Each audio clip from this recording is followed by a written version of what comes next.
Report bersama saya Putri Adelia, dan inilah Flash Report edisi hari ini selengkapnya. Presiden Prabowo Subianto menerima kunjungan resmi Perdana Menteri Kerajaan Thailand Anutin Charnvirakul di Istana Merdeka, Jakarta. Pertemuan kedua pemimpin menghasilkan berbagai kesepakatan strategis untuk memperkuat hubungan Indonesia dan Thailand di berbagai sektor. Di bidang keamanan, Indonesia dan Thailand akan meningkatkan kerjasama dalam menangani kejahatan lintas negara. Kedua negara juga akan memperkuat koordinasi melalui berbagai forum kerjasama yang sudah berjalan. Di sektor ekonomi, kedua negara menargetkan nilai perdagangan mencapai 20 miliar dolar Amerika Serikat pada tahun 2030. Untuk mendukung target tersebut, Indonesia dan Thailand akan membentuk Joint Trade Commission serta meningkatkan investasi dan akses pasar. Kerjasama ekonomi tetap menjadi pilar utama hubungan bilateral kita. Kami optimis target perdagangan sebesar $20 miliar pada tahun 2030 dapat dicapai melalui implementasi roadmap kemitraan strategis. Kami juga sepakat memperluas investasi, meningkatkan akses pasar, mempererat kemitraan antar pelaku usaha, antara lain dengan menyelenggarakan Joint Trade Commission yang pertama kali dalam sejarah.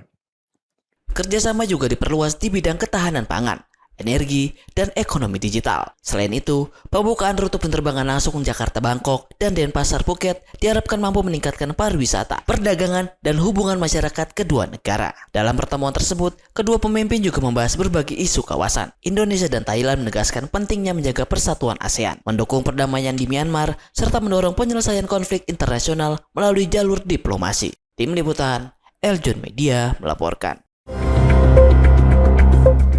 Pernyataan Donald Trump disampaikan pada Senin 3 Agustus 2026 di tengah upaya meredakan konflik Amerika Serikat dan Iran yang telah berlangsung selama 5 bulan. Trump mengatakan pembicaraan dengan Iran sedang berlangsung. Ia menyebut negosiasi tersebut sebagai last chance atau kesempatan terakhir bagi Teheran untuk menandatangani kesepakatan. Menurut Trump, kesepakatan akan berfokus pada dua hal utama.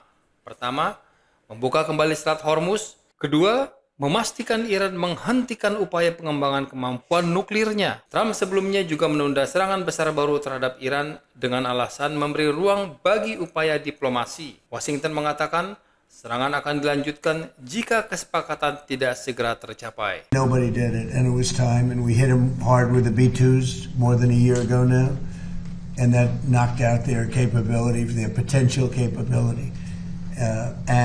We've done a great job, but when we talk, we say we're talking. If we're not talking, when you ask me, no, we're not talking, I'll say it.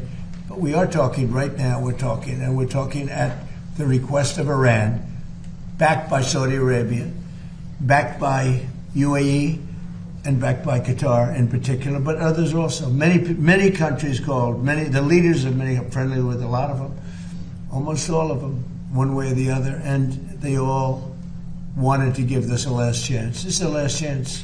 This is not something that, if it doesn't happen, this is a last chance for them to sign a good document. Yeah, please. Mr. President. Namun Teheran memberikan pernyataan berbeda. Kementerian Luar Negeri Iran menyatakan tidak ada pembicaraan langsung dengan Amerika Serikat yang sedang berlangsung. Kondisi ini menunjukkan masih ada kesenjangan besar antara klaim Washington dan posisi Teheran.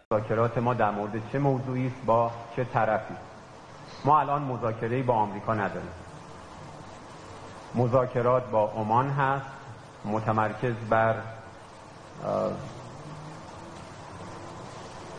تفاهم بر سر مسیری که تردد ایمن کشتیرانی از تنگه هرمز رو تأمین بکنه. تلاش ما این هست که در اولین فرصت با مشورت عمان، با همکاری عمان مسیری رو تعیین بکنیم، مسیری که قاعدتاً موقت خواهد بود، بر اساس اون بتوانیم ایمنی کشتیرانی در تنگه هرمز رو فراهم بکنیم.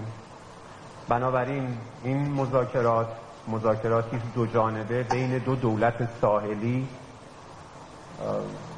دیگران حتما میتوانند در این مسیر در این فرایند Selat Hormuz menjadi salah satu isu paling krusial dalam ketegangan ini. Jalur perairan strategis tersebut merupakan salah satu jalur utama pengiriman minyak dunia. Karena itu, setiap gangguan terhadap pelayaran di Selat Hormuz dapat memberikan dampak langsung terhadap pasar energi global. Perkembangan diplomasi ini juga langsung direspon pasar. Pada Senin 3 Agustus, harga minyak dunia turun sekitar 7%, mencapai level terendah dalam 3 pekan setelah Trump menunda serangan baru terhadap Iran. Namun, pada Selasa 4 Agustus, situasi kembali dipenuhi ketidakpastian. Reuters melaporkan adanya pernyataan yang saling bertentangan mengenai status pembicaraan di tengah insiden sebuah kapal yang terkena serangan di Selat Hormuz. Tim Liputan, Eljon Media, melaporkan. Demikian Flash Report kali ini.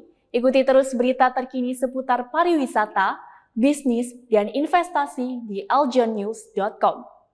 Jangan lupa follow Instagram @aljonnews, @aljontv.official. Saya Putri Adelia, sampai jumpa.